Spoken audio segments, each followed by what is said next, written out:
In this particular maneuver, called a center peel, a SEAL squad uses live ammunition while practicing a coordinated move and shoot maneuver.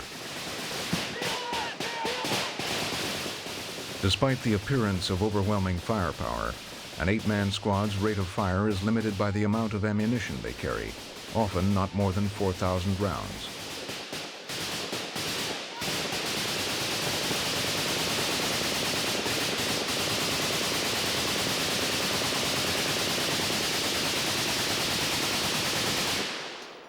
SEALs are not main force units. We don't have civil action teams. We can't come in and build churches and paint schools and do all those kind of things around the orphanages and stuff. Usually when they send us, it's a hot target and we're there to take it out. Take him, Tracy!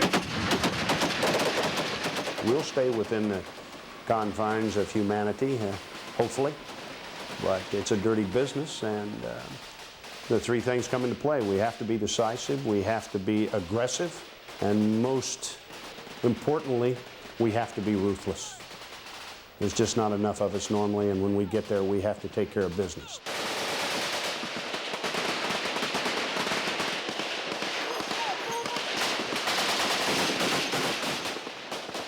If we're going to be described as bad dudes, we certainly can live up to that reputation in a tactical sense.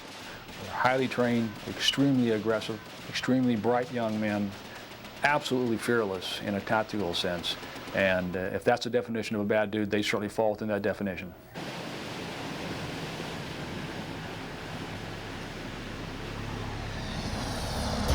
Before Vietnam, and in the immediate years following, conventional military wisdom held that special operations forces could never affect the outcome of any conflict. This belief has been reassessed, however, in the face of two historical occurrences: the rise of international terrorism and the military collapse of the Soviet Union.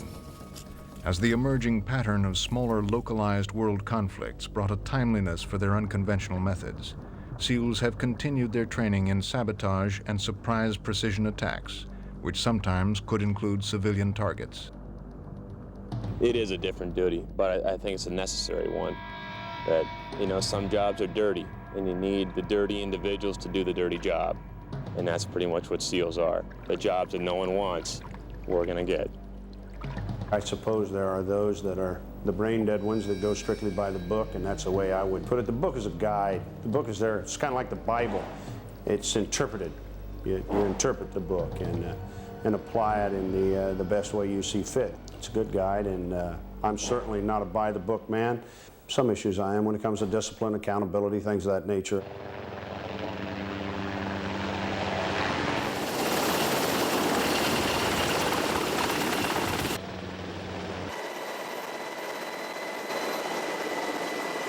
Few forces in the world have the training to resist a SEAL surprise attack.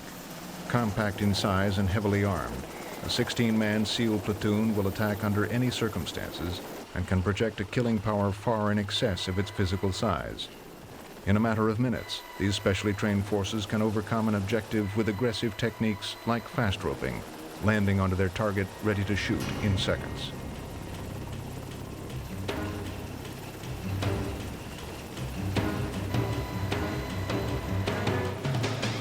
SEAL training and preparation enabled them to be ready for the missions they were assigned in the Gulf War. In Operation Desert Storm, the Naval Special Warfare units in country numbered less than 300 people. Only 60 were SEALs.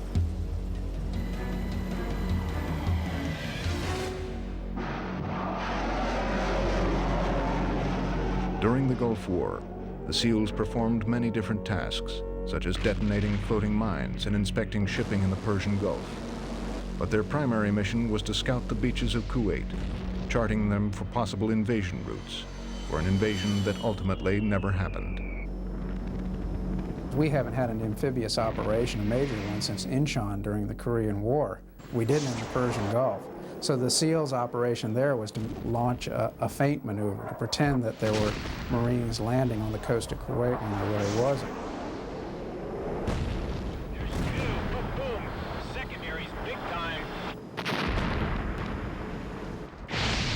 In a bold feint to the Iraqi right flank, 6 SEALs swam 500 yards onto a Kuwaiti beach in the early hours of D-Day for Desert Storm.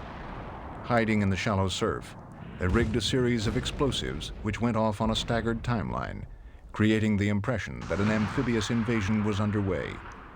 This diversion succeeded in tying up a division of Iraqi soldiers.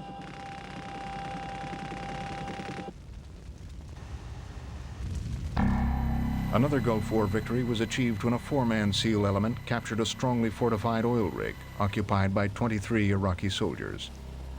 Notwithstanding their success in working alongside main force units, the SEAL's strength remains in their ability to act independently.